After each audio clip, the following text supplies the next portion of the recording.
Hey everybody, welcome back. Apologia 8th grade physical science week 7 day 2, textbook pages 100 through 104, notebook pages 81 and 82. All right, let's start with the organizing of elements on the periodic table. As scientists become more familiar with the elements, they began to look for similarities.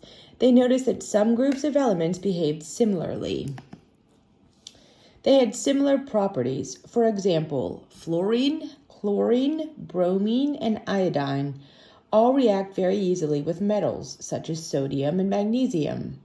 Because of these similarities, scientists tried many different arrangements to logically classify the elements, but none of their systems had an organizing principle that worked for all the elements. That is, until a Russian chemist and teacher, Dmitry Mendeleev, developed an ingenious method of organizing elements. He did this in 1869. Mendeleev's method of organizing elements worked so well that with just a few revisions, it is still used today. Mendeleev's periodic table. As a teacher of chemistry, Mendeleev was trying to find a way to organize the 63 known elements for a textbook that he was writing. He wanted to make it easier for students to learn about the elements, so he wanted to group them by their properties. He used the idea of a deck of cards, where each suit, the hearts, the spades, the clubs, the diamonds, could be put in order by increasing number. He did the same thing with what he knew about the known elements. He made a set of element cards on which he wrote the name, the atomic mass, and other known properties of each element. He continued to arrange and rearrange the element cards to see if he could find a pattern. When he rearranged the cards in rows of 8 by increasing atomic mass, each column also had increasing masses, a pattern began to emerge. Mendeleev's table is called a periodic table because the pattern repeats. And actually, the word periodic means repeating. So the periodic table is an arrangement of elements in columns with properties that repeat from row to row. So here is Mendeleev's periodic table. Now, if you see here, we've got some dashes. We've got a bunch of dashes here.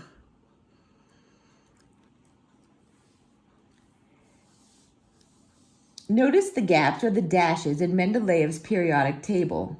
The dashes represent elements that were unknown in Mendeleev's time. Because of the pattern that he found, he was able to predict that there were missing elements yet to discover. He was even able to predict the masses and some of the unknown elements' properties. Remember that a good scientific model must be able to be used to make accurate predictions. It turns out that Mendeleev's periodic table of elements was very good and very useful model, as all the missing elements he predicted have been discovered, and their properties were a close match to his prediction. Groups and periods. Mendeleev placed the elements across the rows by increasing mass. He discovered that if he placed 8 elements across each row, then down each column, the elements shared similar properties. Mendeleev called the columns groups. Groups are sometimes also called families, since, like families, the members of a group share similar characteristics. They're not identical, but they are similar. The rows of the periodic table are called periods. Across each period of 8 elements in Mendeleev's table, the atomic mass increase and the properties of the atom change. This same pattern repeats in each period.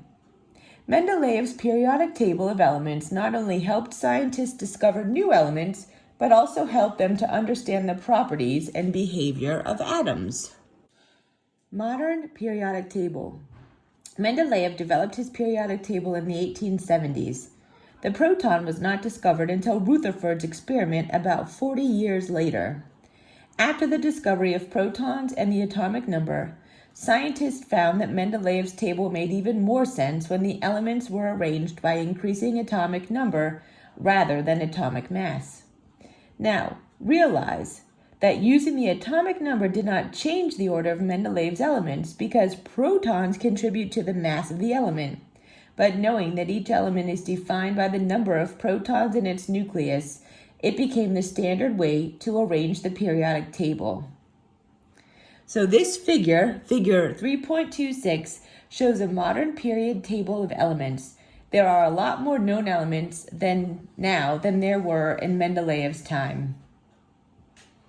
So the modern periodic table has 118 elements instead of Mendeleev's 63. So far, 24 synthetic elements have been created. Those with atomic numbers 95 through 118. There are 7 periods and 18 groups, excluding the 2 bottom rows, which are their own series. The modern table works the same way as Mendeleev's table. The rows are called periods, and the columns are called groups. So going across the rows, periods, going down, groups. Across each period, each element has one more proton than the one before it. So we look here. Hydrogen has 1 proton. So if we go across to the same row, helium has 1 more, which is 2 protons. In other words, the elements increase by atomic number, and down each group the elements share similar properties. Notice that each block is 1 element. Each element is represented by its symbol. H stands for hydrogen. Sometimes the symbols make sense with the English name of the element, like Al for aluminum. Right here, aluminum. But other symbols refer to the Latin name for the element. For example, look at the element with the atomic number of 79, Au. That element is gold, but the symbol is Au. The Latin word for gold is aurum, so that is where the symbol Au comes from. Because of this, some periodic tables show both the name and the symbol. Also notice the 2 numbers in each block. The top number is the atomic number, and the bottom number is the atomic mass of the element. So for example, hydrogen, the atomic number is 1, and the atomic mass is 1.01.